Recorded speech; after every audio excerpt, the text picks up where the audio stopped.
Hello pretties, it's Bonnie again, and today I have a very fun video. I wanted to do something, well, that a lot of people are trying, but I wanted to do it my way, and I wanted to do my doll's makeup. Yes, so I wanted to go ahead and get my dolls ready for their Halloween party. So I am going to be using markers instead of acrylic paint or nail polishes like I've seen other YouTube users do. The reason why I like these markers, as you can see, they are very fine pointed, like a felt tip. Very easy for me to work with, and they are removable.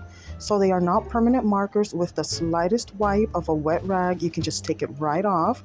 So be careful what markers you use. You have been warned, only use non-permanent markers. Now I'm going to go in with my color brown, and I'm going to slightly outline the top of her eye and stay as closely to the lash line as possible. And I didn't try and go over her actual eye too much because she already has small eyes. So instead, I'm going up a little higher. As you can see, I want to lift her eye and maybe elongate with a little tiny cat wing. And I feel like that's going to give her an effect of bigger eyes. So I just want to kind of stand out her eyes. I think she has very beautiful eyes, so I do want to just outline them a little bit better and give her a very saucy cat eye. So I went ahead and did her other eye off camera. It was really hard to do, and I just couldn't get a good angle. So here you are. And next I'm going to work on her lips. As you can see, I got marker all over my hand there. So I just wanted to take a quick second to show you how fast it can wipe off. This is an unscented baby wipe, so very gentle. And on our skin, it absorbs a little bit more, so it was kind of more, I had to rub it a little bit, but you see, I just kind of rub it and it starts to come right off. If you want to be more detailed and accurate, you could twist it around like I did, or even put it around your finger and then just kind of correct. I did have to do it several times to get it right on the lips. But luckily it does wipe right off. So here you see I am doing her lips. Now I tend to stick more towards the middle in the beginning and then spread it out. I don't know, it's just easier for me that way. And then once it's nice and spread, I kind of outline them towards the edge of her natural lips. I didn't want to give her too much of an overlip because she already has kind of a pouty look. So I didn't want to exaggerate her lips too much. I stayed within the natural lines that they already did for her. I just darkened it with the bright red and it looked really cool. I really liked Simone's look.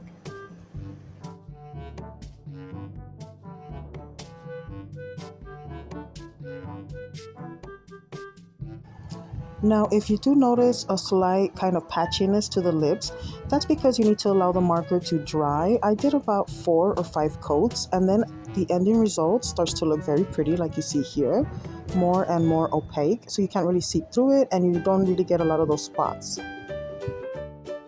Here is a side profile for you guys to see, so you can see the side shot of her face with her liner and her lips done. I did end up changing her liner just slightly in the end. I made it longer and just more intense because I felt, hey, it's a Halloween party. I just wanted her to look a little bit more cattier, so it did end up looking very good. Very bold, but you know, that's just me. I like very bold looking makeup. So here I'm just going over it again because I think I slightly rubbed it a little bit. So like I said, you have to be very gentle and not rub it off because it comes right off. But that's the beauty of it. You can make bold colors without, destroying your Barbies.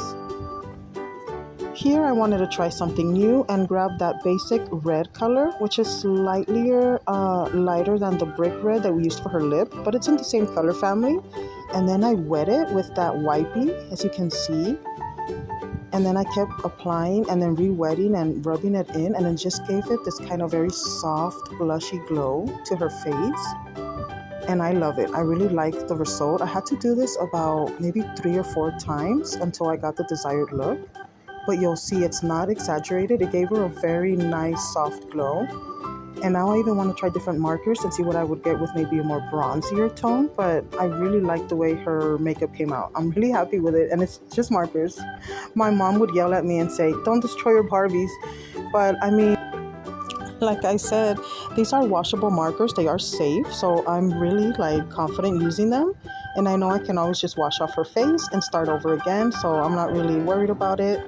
Here you can see I wet it. then apply the marker, then kind of blend it in and re-wet it as many times as you need. And it'll start to get a little bit more bolder, but not in a bad way. So you can't really see streaks or spots. I really like that technique. So I really feel that it worked and it gave me like an effect, that glowy effect that I was looking for.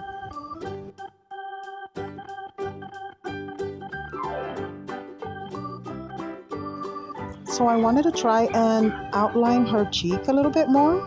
So I grabbed that marker and I just kind of made more of an oval long shape going along her cheekbone, just like you would in real life, just like I would on a client when I would be doing your makeup.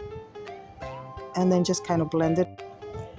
Using that same unscented wipey, you can just go ahead, clean it up or blend it in. You can use it as both. You can use it as a cleaning tool or as a blending tool. So I really enjoyed finding this step. It took me having to experiment, guys, just a little bit.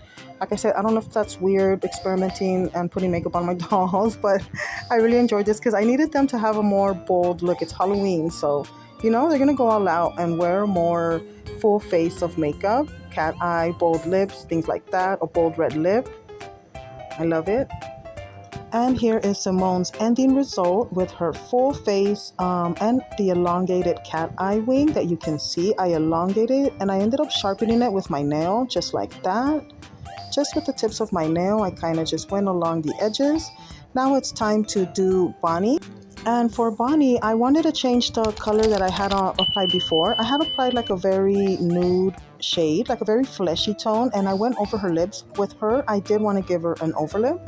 I wanted her to look exaggerated, like maybe she got some lip fillers and a very bold lip color to just come home and shock her hubby and all her guests. So that's why I went all out. In the end, I really like it. I think it gives her a different look. And, you know, maybe if I ever want to change it or correct it in the future, I can always wipe it off. But for now, really like how that shade turned out. I'm really enjoying it. And it's a very bold red, very cool undertoned red for her, and it just looks great. I didn't want to give her too much blush. I think I went over it just once or twice just to give her a very slight touch because she does have an over lip and those very intense eyes that I drew on her. So yeah, I kind of stayed away from the blush a little bit. I kept it more neutral right there. And here is a profile shot of Bonnie's face, and I hope you guys like it. I really enjoyed doing this tutorial. For her hair, I just brushed it out nice and smooth and kind of parted it to the side. The same with Simone. And there you have the ending result for these two beautiful gals that are ready to hit their Halloween parties. So I can't wait to work on that episode. It's going to be lots of fun. Please let me know your thoughts in the comments and what you thought of today's makeup job. It's very temporary and I hope you liked. So I'm hoping to hear from you. For now, bye pretties. This was Bonnie. I'll see you soon.